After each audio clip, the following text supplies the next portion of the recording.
chamois butter. Yeah, The old chamois butter. that's a go-to. Keeping things lubed up. You gotta, Minimizing chafing. you can live without it. Not But, happy. Can't live happy. You cannot live happy.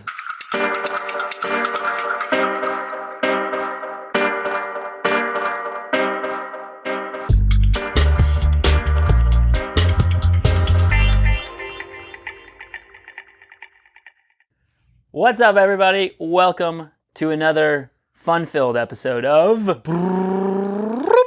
Coaches on Couches. Bing! Slouches. We're not slouching. We've been on it all morning. I know it. Yeah, camp week. Youth camp is always a long week. Youth running camps are a ton of fun, but also a ton of energy. Yes. That's what you're known for, though, Dale. Yeah, I'm just high energy. Dale's known for just being, it's like, Dale, simmer down now, man. Simmer down. Today, we're going to talk about gear. Love talking about gear. We're going to talk about gear and products that we presently are using, and that we both love and don't like so much to the point where we want to throw it out the window. So I am Coach Dale Sanford. I am Coach Bryant Funston. We are the co-founders of BPC Performance Coaching, where we specialize in helping time-crunched athletes optimize their busy schedules so they can maximize their athletic performance. Every BPC coach is trained in our 5 pillars coaching system that has been developed over the last decade through our work with athletes of all ages and ability levels, from fresh off the couch to world championship competitors. You can find out more about BPC by going to buildpeakcompete.com, checking Facebook and YouTube at buildpeakcompete, or all up in that Instagram at BPC Performance.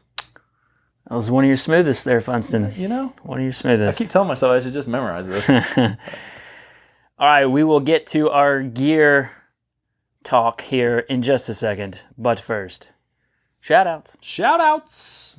A lot of them. Yeah, we had a local race this last weekend, the Annie Oakley Buffalo Bill triathlon, which is actually split between male and female races, but also a super sprint, which is like a 400-yard swim and an 8-mile bike and a 2-mile run, and then the sprint race, which is about 800-yard swim, 16-mile bike, and a 4-mile run, and it's all split up. So had a lot of people racing, but we had Jamie Bailey, first female masters in the sprint. Bam. Heather Nichols, first age group in the sprint. Bam. Adrian Hall, first age group in the sprint. Bam. Phillip Young took the win in the super sprint. Bam, bam. Greg Rohde, first age group in the super sprint. Kapow. John Zinn, second age group in the super sprint. And Michele Weir, first age group in the super sprint. Yahtzee. Yeah. Nice. Few folks racing. Yep. And then we also had folks that went to Little Rock. There was the state crit for Arkansas was in Little Rock, and then the time trial was the next day. We had folks doing that. And then on Sunday, people racing over in Alabama, Huntsville. So Adam Firrone was just off the podium in Little Rock in a larger field fast race. And then the next day, he drove all the way to Huntsville, so a lot of time in the car. He went 4th and 6th in the 4-5, and then the Masters 40, 50, 60. But the top 2 people in that 40, 50, 60 race, the guy who got first, Mike Olheiser, multi-time Masters and world national, world champion. So yeah, he's a bad dude. So finishing behind him is not so most people do. Yeah, and then Dr. J, as we call him, Dr. Downing. He was second at the TT 20K TT Arkansas 60 plus. Yeah.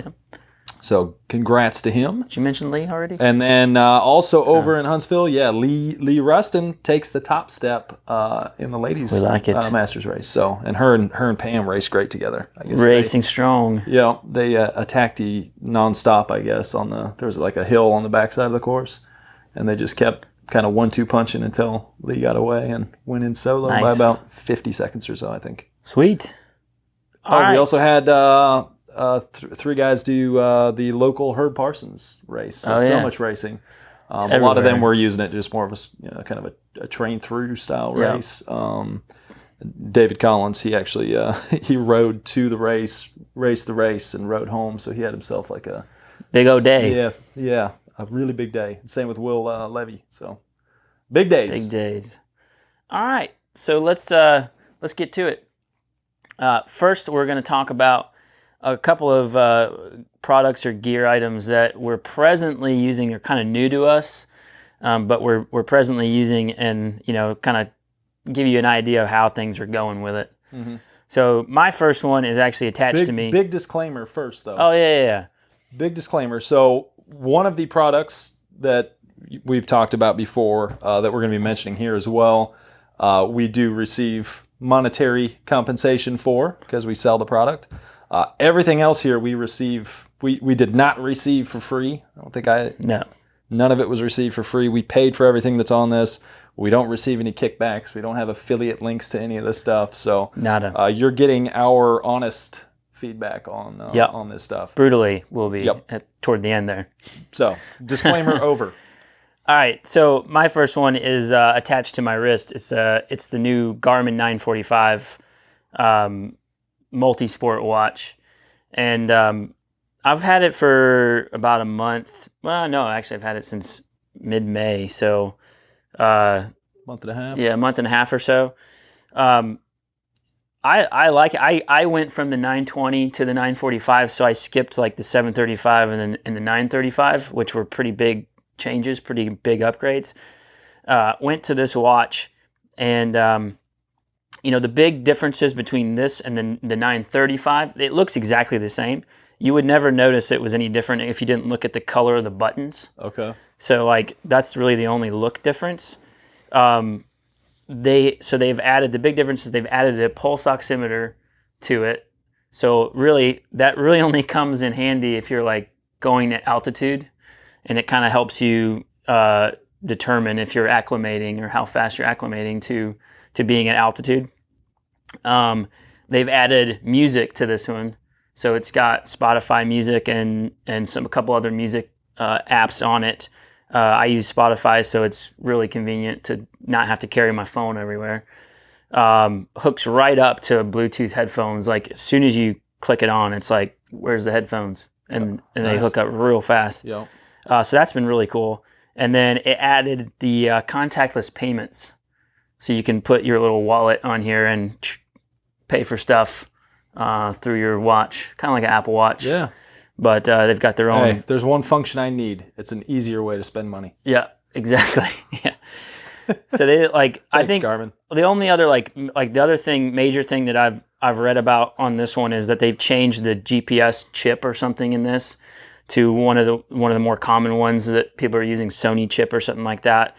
So like as compared to like my Garmin 1000, it might take another like few seconds to get the connectivity satellites, but it supposedly is like way better for the battery life.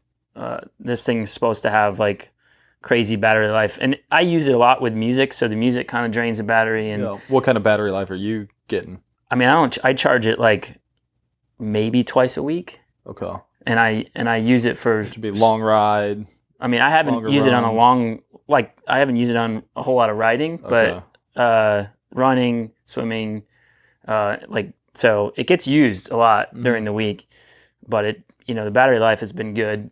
It has the optical heart rate monitor like built into it. So if you leave that on, it also like kind of, drains the battery a little bit. Yeah.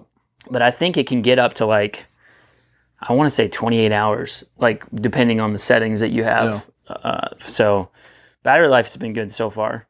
Charges quickly. Price point on? This one is $600 depending on the bundle you get, because you can get it with the heart rate monitors and stuff like that. Yep. I just got the watch. I think it was $600. Okay. The one complaint right now that I have on this thing is when you I do some things in the pool where you pull yourself out of the pool, get out, and then you dive back in for another rep. Getting lap. Every time my wrist bends, it like changes the screen or it like hits something. And then when I'm trying to lap out that rep, I'm like 3-4 seconds behind because I have to find the lap screen and then Gotcha. or I have to hit the button like twice to get back to where I can lap it. Other than that, it's been a little weird. Like I got a little bit of a like dry, like where the optical heart rate thing is.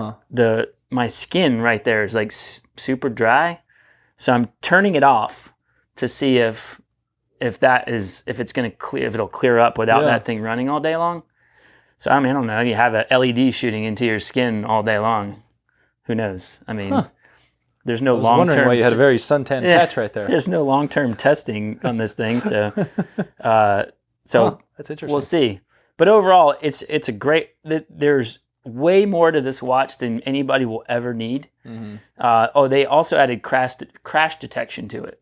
Oh, cool. So you can program it to, like, if it detects you getting in a crash, it'll send out text messages to people. You can create a list of who to text. And then it also has live tracking on it that's like been around for a while now, but it does have like Strava live segments, right? It has the live segments. Good. It has it's got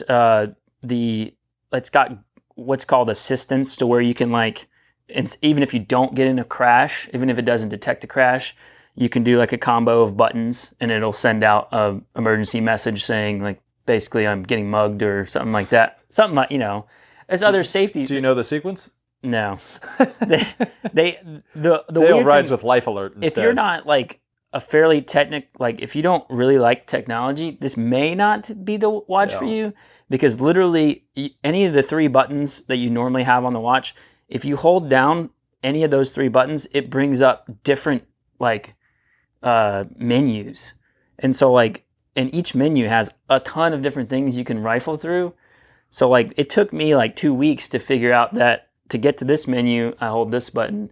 And then if I need to find this, I have to be in this menu.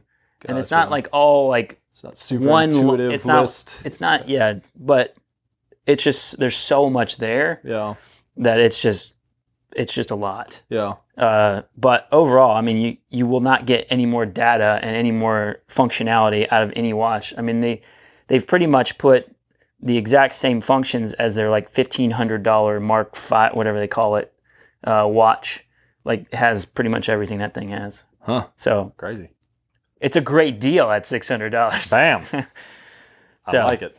So that's my first one. My first one had it for quite some. I can't remember when I got them, but my Power Meter pedals. Oh yeah. The Firrone Asiomas. Yeah. Left, right pedals. You can also get single. Yeah, I think so. They're Italian. Favero.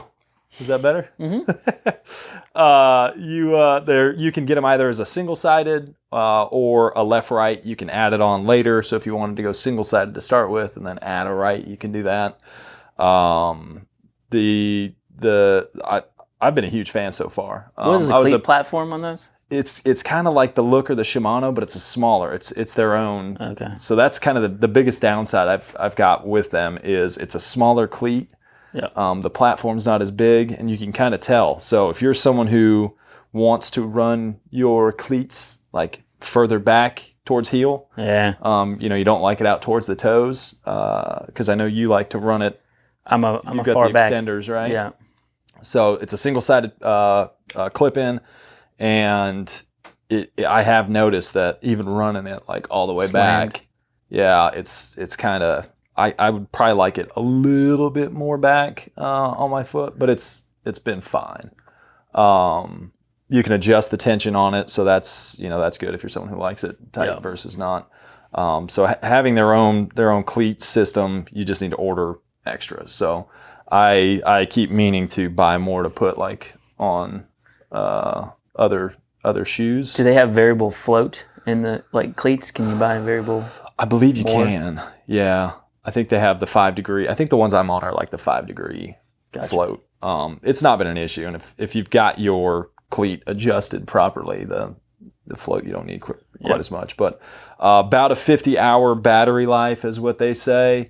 I did have an issue with one side. I don't know if it stayed on or what, but one side ended up going dead, and the other side didn't. And when that happened, it would not read power at all. So it didn't like divert to a single-sided and double it.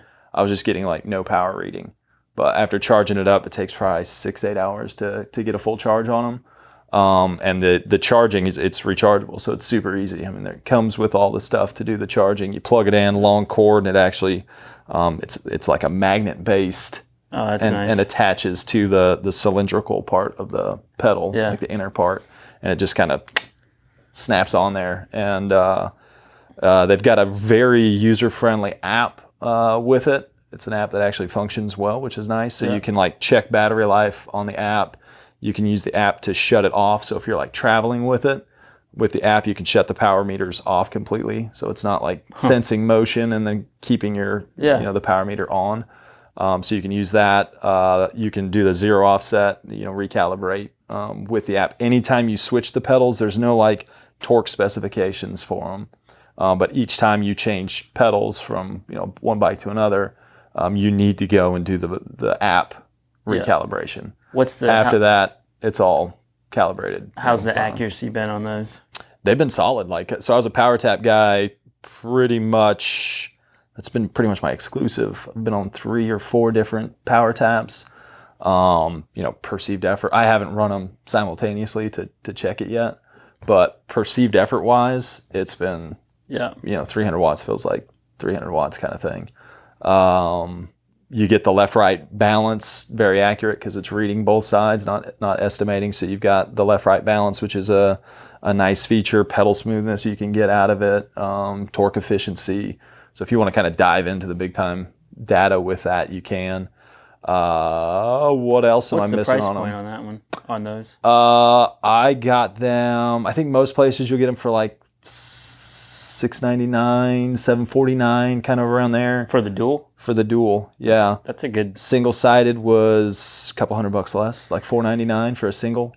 If they work, if they work and they feel accurate. Like I really feel like it's the best dual-sided deal out there, and it's been. I mean, I've been on it enough now. I mean, I've got over 50 hours easy of training on them. I know. Greg Rohde uses them as well, them. Yep. One of the guys from Nashville, Michael Lee, he's been on them for over a season, and he's a big fan and sings its praises as well.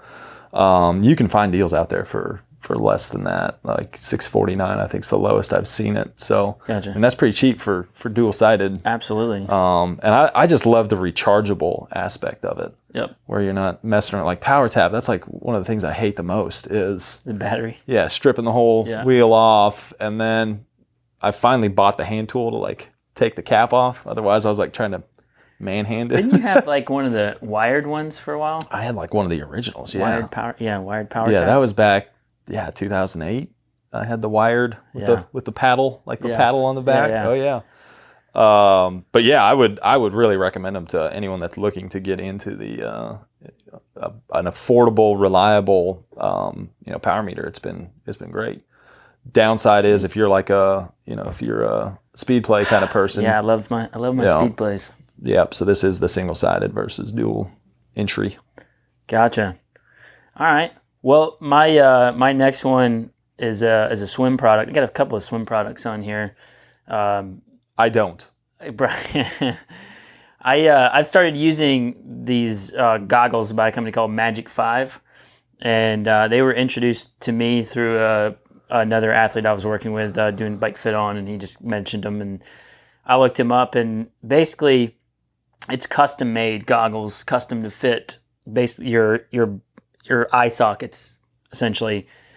So you take your phone and you scan your face, and then they create a goggle for you and send it to you. They're not cheap. They're like $50 a pair. But they are absolutely the best fitting goggles I've ever had, hands down. They sit, like I said, they sit inside of your eye sockets. So like, you can like, I've never had a pair of goggles where I felt really good about diving with them. And granted, I've never... You usually would do cannonball, right? I would usually cannonball, and they'd go flying. Yeah. And I just never knew why. But you can literally, you can put them on, and they don't even take a lot of, like, you don't even have to tighten the straps much. They, like, you just sit there and dive, and there's no leakage. They don't come off. Like, they're great. They fit great. They take a little bit of getting used to because of where they sit. So, like, in certain parts where there's, like, very little, like, when it's straight bone, like, you might get sore in the corner of your eye a little bit when you take them off. You don't feel it when they're on, but it's like you take them off, you're like, like that little sore there. But other than that, I mean, like I said, they fit great. Did you get used to that? Yeah. So it was just like, it was just initially when you first sit on a bike saddle, and right afterwards you're like, oh, yeah, it's not so and good. The glass they use is great. It, like, makes everything super bright. It's almost like it's weird because you take them off and everything seems way darker. It's like everything seems way more, like, colorful and vibrant with these goggles on. Like the world's so much better with these goggles. And then you take them off, and literally everything like looks a little orange and, like, darker. Yeah. But overall, they've been awesome so far. Been good for in the pool and open water? Yeah. Like, sighting wise, they're pretty good with fogging. I would say there's no goggle that the defogger that they put on there is going to last forever. Like, it just doesn't work like that. So they've been good so far as like not fogging up. Occasionally, and like they'll fog a little bit in the pool, like when the pool's like 86, super hot. But other than that, no, it's been great. They've great for sighting. And I've got the mirrored ones. They have 3 different versions. They have basically a dark lens, a clear lens, and a mirrored lens. I've got the mirrored ones, and they've been great. I mean, nobody likes sighting into the sun, but they're better, way better than clear or even just smoke, like the smoke lenses. So far they've been good. They come with a cool little, like, carrying case, so they dry naturally. That's the big thing. Like, you stuff goggles in a closed case, and they just it's condensation, and everything stays in there, and the goggle fogs over, and that defogger just gets eaten away really quickly. So they, like, give you a little case to keep them in so that they dry quicker appropriately. Yeah. So what's the turnaround from? I think I had them in. It's a small company. And they're kind of cranking out goggles as quick as they can. I think I had mine in 2 weeks, maybe. Where are they out of? I want to say, like, South Carolina or North Carolina. Okay. I could be way off on that, but yeah, I mean, real small company. I think it might be just a couple guys just putting together goggles. Yeah. Cool. But yeah, great so far. I'm happy Nice. with them. I probably won't be changing anytime soon. I went years using the Aquasphere Cayennes or something like that, and I mean, as soon as I changed over to these, no going back, huh? I think I would say my only thing is the nose piece on it is they come with like 3 different nose pieces. So when you take if you pull the goggles away from your face, if they shift too much, the nose piece detaches, and now you're like, you gotta, like, get it back. Either take them off completely or put them back together. So, like, if you have to, like, clean them out right before a race and you pull them out and they detach, you're in trouble. Yeah. So that's it. I mean, you just and you don't do it. Don't do that. Yeah. Cool. My next one, the Giro Empire ACC road bike shoes. So those are the lace ups.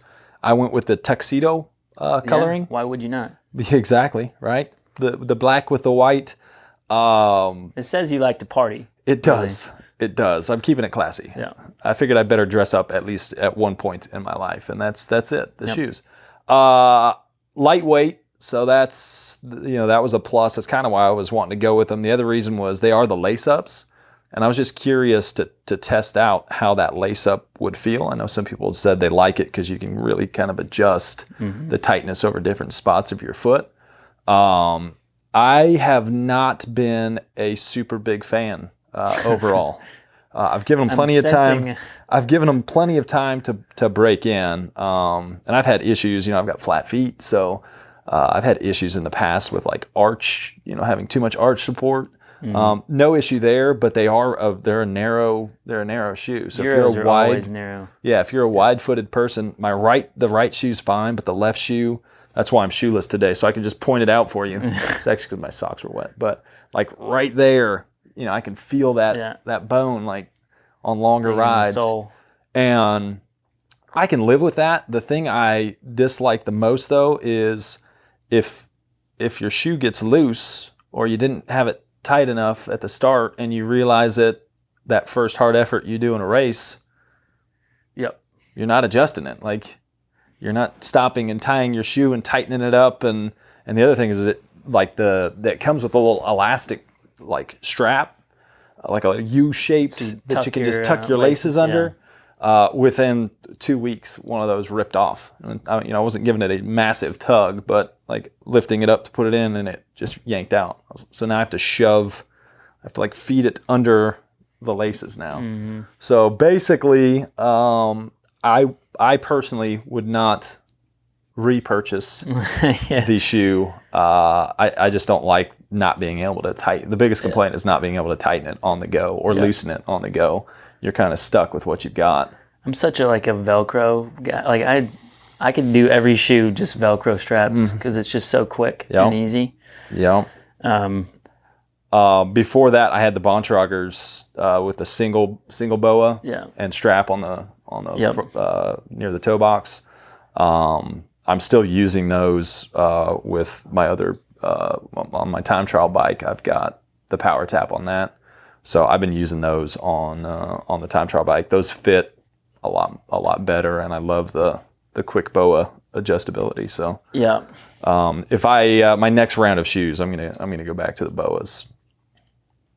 They're pretty dependable for the most part. I've never heard of people having boas break. Yeah, but almost every time it breaks, either the shoe company or boa will send you replacement parts. Yeah. So they back the products pretty good.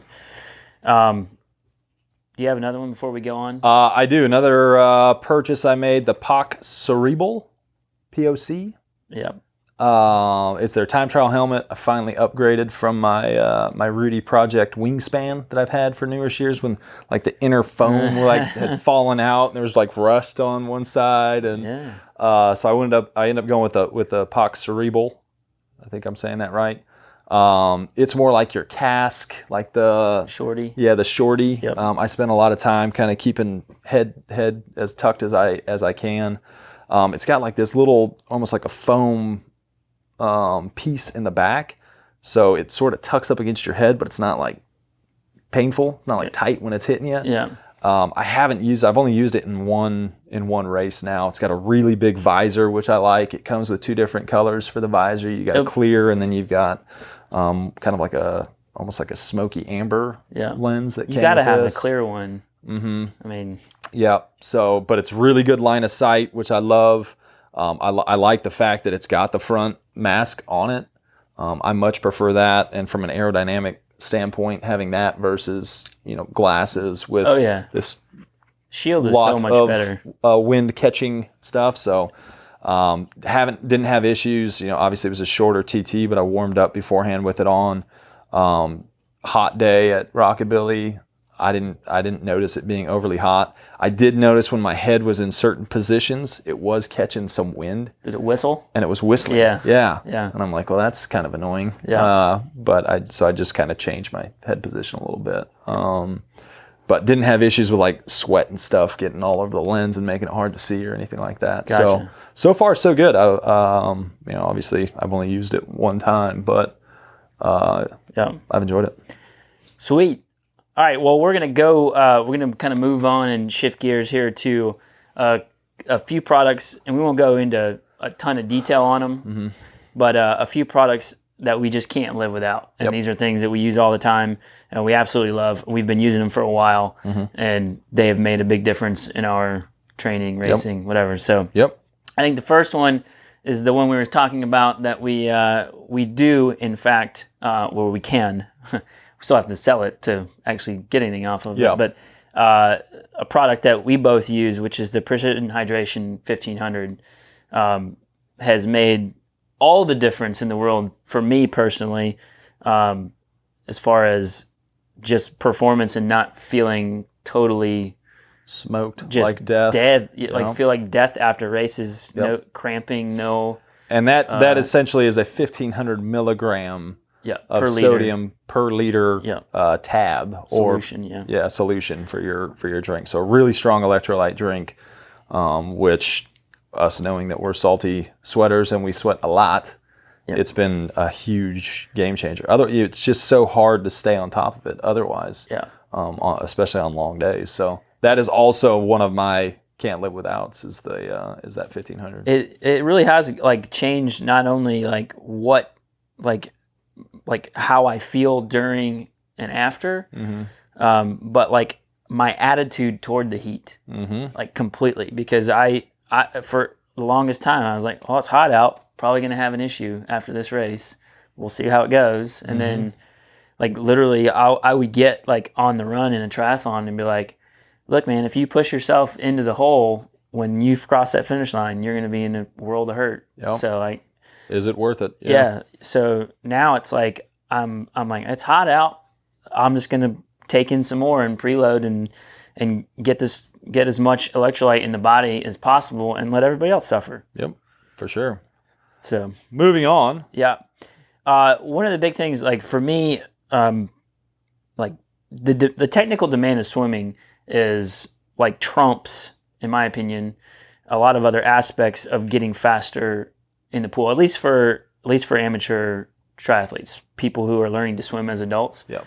So it is very hard to learn proper technique, especially front quadrant swimming, like front end swimming, if you can't breathe and you have to focus on your breathing so much that like everything else, you don't think about everything else when you are hypoxic. And Exactly. Yeah. so I fought it for years because I thought it was the dorkiest thing ever. But I eventually got a front snorkel.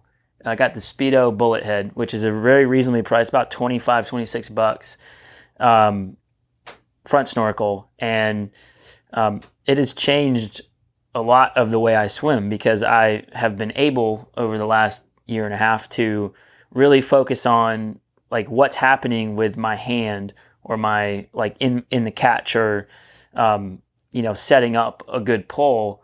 I've been able to see it and like concentrate on it and string it together too, right? It's not like every second or third or fourth stroke you're going to take a breath. You're doing multiple strokes with great form, and you can even focus on the lower body and your body tautness and body position and head alignment and everything. You can focus on all that stuff for an extended period of time, versus just for every third or breath or every other. Well, especially for extreme newbies, like if you don't have swim fitness, you're going to find that stringing anything together, you get hypoxic so quick that you get to the point where you're trying to breathe every second stroke even. And then all farm goes out the window. It's like survival. And two, when you're Not spoken from experience. So like when you're trying to create propulsion, like and even if when you're working on like hard pulling and you're working on propulsion, again, when you could probably only do even in a breathing every two pattern, pulling with a buoy, you won't get as long of a duration with those big hard pulls as you would when you hold good body position. You've got the front snorkel on, you can breathe as you need to, but you're really working on, you can really just set in and go for a long set of doing massive, like fast, hard pulling. So it's been a game. I use it every swim. I tried to get Dale to wear it during this episode the whole time, but it's hard to talk. It'd be hard to talk. But it's a fantastic tool to improve.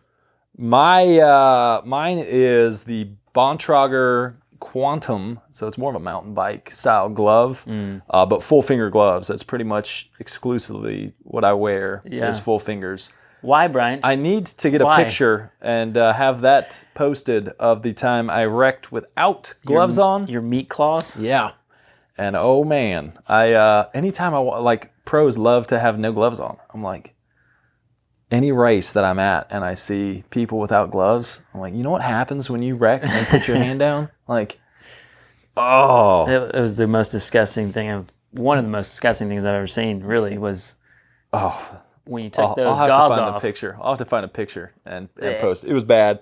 So I highly encourage everyone to wear gloves, not because it's going to give you a ton of extra grip necessarily on your bars, but mostly so that if you do wreck, I mean, that is a risk of the sport. And, you know, what's the saying? It's not a matter of if, but when. Yeah. I don't know if they're still making those. They've got a new version that's probably similar. Personally, I don't like the big padding. Yeah, so what I like the most is that these don't have the padding in the gloves or in the hands. So I got good feel on the bars. I don't have that weird pad that's messing with me. And when I've been fitting people on bikes and have, by way of just deductive reasoning, come up on a lot of people whose hands go numb because of the padding in their gloves, because it's putting so much extra pressure in those areas that they're trying to pad that actually have the nerves that run through the hand, actually causes more problems than it solves. So on those gloves, like final note, great for summertime. It's got like more of a mesh top, breathes well. I've never had issues from like my hands getting hot or whatever. So that's been my go-to. Got it. My last one here is my time trial helmet. I have a Smith Optics Podium helmet, and it's another short-tailed helmet. I ride head down quite a bit, just for comfort and aero position. But it comes with like the two shields, big shield in front. It breathes really well. One of the nicest parts about it is it has like the click lock retention system in the back. So like whenever you set, like before a race, I'll go and set the width, and when I go to put that helmet on, it just goes right on. I've had helmets where when we take the helmet off after you warm up, that thing moves a little bit, and so when you put it back on, it's either too tight or too loose. It like almost never moves. So the helmet just fits every time you put. You know, you can always count on it to fit right and go on quickly.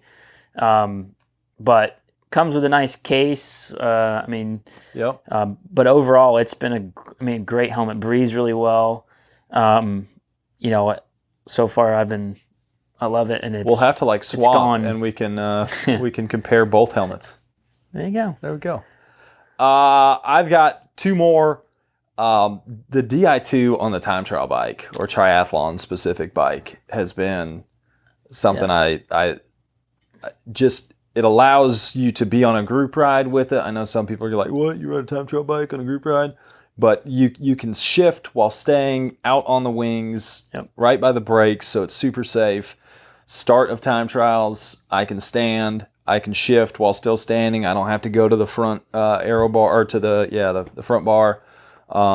Just that, when you're dealing with seconds over the course of a time trial, it's been something that I've really enjoyed, having the ability to shift from out on the wing. And that's primarily the only reason I like it. I don't like it because it shifts cleaner or whatever. I just like having the buttons out on the wings, and it allows me to do those group rides. So I'm getting 2 quality rides per week where I'm able to spend big blocks of time down aero. I fall off the back or go off the front or whatever. So I save a turtle. Yeah, how about you guys left me? I stopped to save a turtle on our group ride, the Hammerfest ride. So I guess I should expect them all to leave me. But turtle was saved. Got some turtle power now. Good on you. But yeah, it's if you're thinking about making the switch, I've got no. It's one of the things I like the most is having that ability. I've got it on my road bike, and it's nice to have for sure. I actually haven't had it on a time trial bike yet, but the next one once you get into electronic shifting, you won't go back. Yeah. So but don't forget to charge it. That's when you want to go back. That's when you want to go back. Yeah. Or if you wreck and damage it, you have to pay 3 times as much to fix it. Yeah. Last one, chamois butter. Yeah, the old chamois butter. That's a go-to. Keeping things lubed up. Minimizing chafing. You can live without it. Not happy. Can't live happy. You cannot live happy. Not especially in the winter time. Oh. When there's not as much sweating going on. Very little sweating. Yeah. We won't give too many more details. Yeah, keep lots of options out there, but I've always chamois butters work just fine for me. Yeah. And it's pretty cheap. Yep. All right. On to the one that I'm sure everyone is curious about. Products that we would like to smash. Smash them. Products that are infuriating. Mm-hmm. And so mine is pretty much every power meter I've ever owned since I got rid of my Quark. The Quark was just always solid. Mm-hmm. Their customer service is off the charts. And then so I got a new bike and I sold the old bike with the Quark on it. And I was like, well, I'll just get a new power meter when I can on the new bike. And I've gone through just about every other one on the market, aside from like an SRM.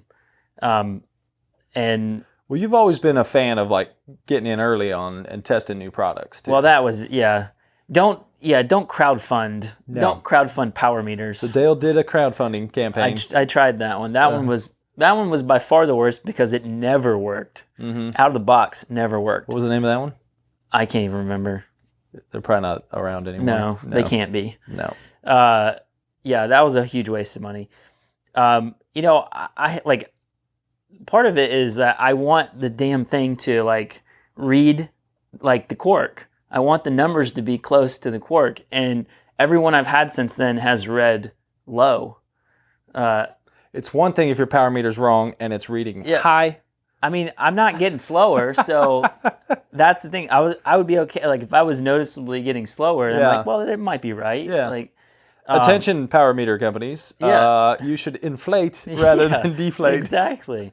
or like give the like make it easy to like bump the, some of them they're like easier to bump like the slope or a torque offset or something like that on there so you can match which you can do with the power meter pedals I'm on. Yeah.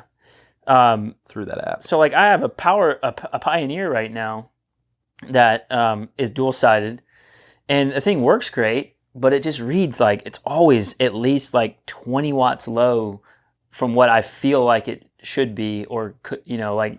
So you feel like it kind of stays a standard 20? So like No. if you're at 200, it's at 180, or is it? No. Does the gap get bigger as you push harder? It gets bigger as you push harder, and then but the funny thing is, it's more accurate on the trainer.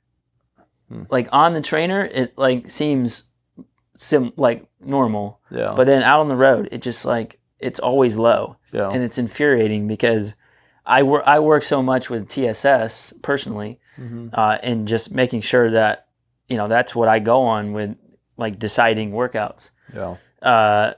And everything's low, so I always have to go in and be like, nope, that's not like that. I feel terrible today. That was not a 80 TSS day. Like, so the big one that I really want to smash is the Wateam Power Beats. Yeah.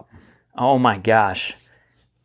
Like, not to like go crazy on this, but they're terrible. Like they worked for like, we had two of them, and neither of them worked. One of them I sent back to them to like, so they could, it's a self-installed power meter. So I was like, well, maybe I made a mistake. I sent one back to them. They installed new sensors on it, came back, worked for about 2 weeks, and then it stopped working.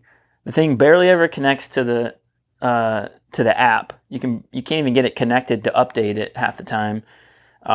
One side will die faster than the other. The batteries don't die at the same rate.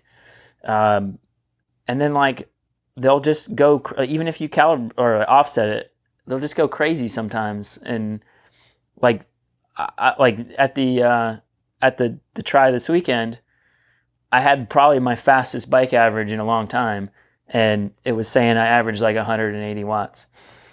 And then like the 2 days later,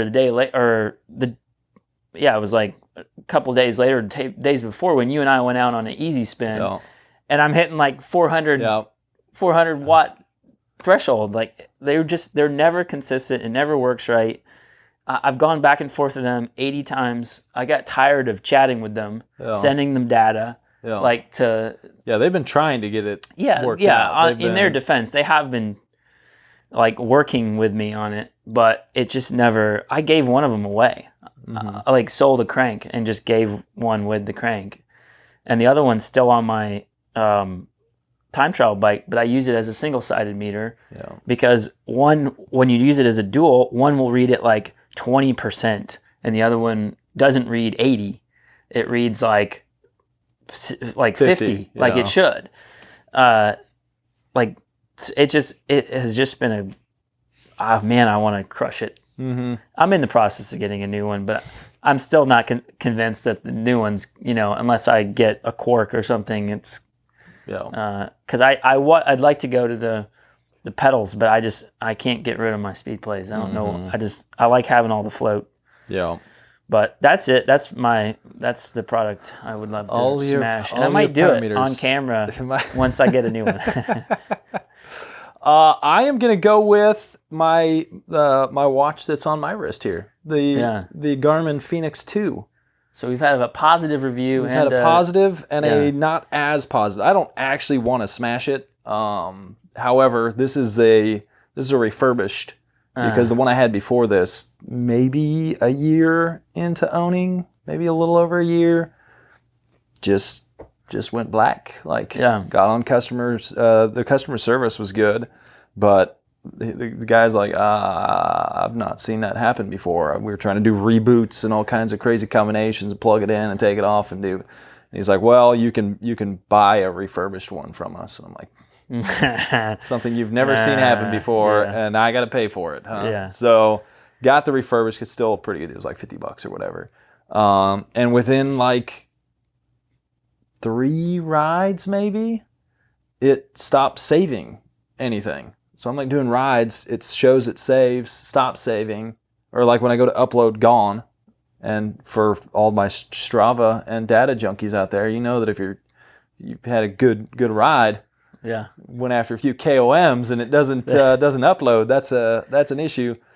Again, got on customer support. They were good. I had to like uninstall and then reinstall everything, but it's just the constant pain of you want something to just work like it's supposed to. Well, it's like I feel like on computers, like especially the high technology stuff, it's like what happens with like iPhones and stuff like that. It's once it gets a couple years old, they stop supporting it, and they stop putting the updates are not nearly made for that hardware anymore, and so it just like gets obsolete. And now it's reading all of my bikes as just a general workout. So when it uploads like to Strava, it doesn't notice it as like a bike. So all the Strava stuff, I have to go and like manually make sure I switch it to a ride in order for it to show up as a ride, in order to have like the segments actually show up to see how you did weird. On certain segments. Fun. Yeah. Smash it. And even on Training Peaks, it's the same on Training Peaks. It shows up as like an other workout. So I have to go and change what style of workout it was. Hey, if anybody has who's watching has a product that infuriates them, throw it up in the comments. We'd love to just put a few more on blast here.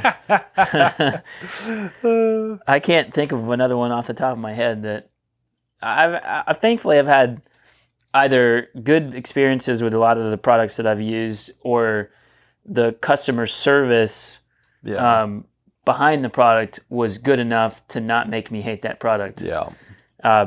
Like I've had things before, like a lot of different things have like broken, but they're like I saw something the other day at Cyclops, had like a 8-year-old fluid trainer, and the thing started making noise, and they had a new barrel in like 2 days. You know, so that's the kind of thing where even if the product things are going to fail. I understand that things are going to fail, and I also understand that sometimes you're going to get like the bad apple, that something happened and crap happens. If you just back the product with good customer service, you're fine. Mm-hmm. You won't end up on the smash list. Or will you? Their customer service was fine, but 2 in a row. Oh yeah. 2 in a row. All right. So for sale, Phoenix 2. Yeah, I got a hot deal on a works great. PowerBeat dual-sided power meter. All right, crew. If you have, I know there's people that actually had been wanting that the power meter pedal review. Yeah. If there's other stuff you want us to buy and try, if it's cheap enough, we might do it. Yeah. Then we'd have to put a disclaimer on that. If you want to sponsor a product, yes, not you can't be involved with that product. Mm-hmm. But if you'd like to sponsor a product, we have a GoFundMe account setting up for product reviews. That's not true.